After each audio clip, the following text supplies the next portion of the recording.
নমস্কার, মিষ্টুর স্বাদ পূরণের অন্য একটা ভিডিও নিয়ে আমি চলে এসেছি। আজকে একটা সিম্পল চিকেন স্টু রেসিপি আপনাদের করে দেখাবো। তার জন্য প্রয়োজনীয় ভেজিটেবলসগুলো আমি নিয়ে নিয়েছি।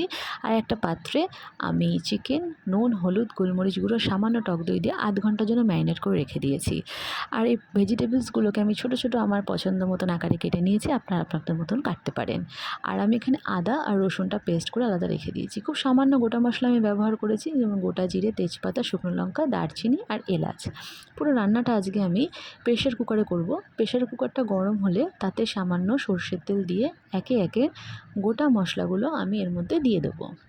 এই রেসিপিটা আমার মেয়ের খুব পছন্দের একটা রেসিপি আর ভীষণ হেলদি রেসিপি। আমি এভাবেই রেসিপিটা করি। তার মধ্যে আমি পেঁয়াজ কুচি দিয়ে 1 চামচ আদা রসুন পেস্ট দিয়ে ভালোভাবে ফ্রাই করব। ফ্রাই করার পর আমার যে কেটে রাখা ভেজিসগুলো ছিল, সেই ভেজিসগুলোকে আমি একে একে প্রেশার কুকারের মধ্যে দিয়ে দেবো। দিয়ে ভালোভাবে নাড়াচাড়া করে এবার তাতে প্রয়োজন মতন হলুদ গুঁড়ো আর স্বাদ মতন নুন অ্যাড করব। অ্যাড করে সেটাকে ভালো করে মিক্স করে নেব। মিক্স করে 5 মতন আমি এটাকে ফ্রাই করব। এটা ভীষণ হেলদি রেসিপি, আপনাদের বাচ্চাদের এটা খুব ভালো লাগবে। এরপরে ম্যারিনেট করা চিকেনটা আমি এর মধ্যে দিয়ে কাঁচা ভাবটা যতক্ষণ না যাচ্ছে ততক্ষণ একটু হালকা ফ্রাই করে আমি এর মধ্যে নর্মাল ওয়াটার 1 গ্লাস দিয়ে দেবো। আপনারা চাইলে গরম জলও এর মধ্যে অ্যাড করতে পারেন। দিয়ে একটুখানি আমি ফুটতে দেবো। ঝোলটা একটু টকবক করে ফুটে আসলে তারপরে আমি প্রেশার কুকারের লিড লাগিয়ে দেবো। প্রেশার কুকারটা আমি 4 থেকে 5 বার সিটি দিলে মোটামুটি নামিয়ে নিই।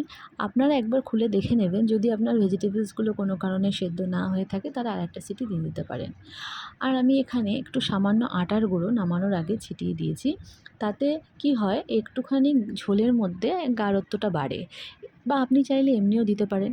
চাইলে এখানে একটু বাটার অ্যাড করতে পারেন। আমি আমার মেয়ের জন্য যেহেতু বাটার ইউজ করছি না, তাই আমি বাটার দিইনি।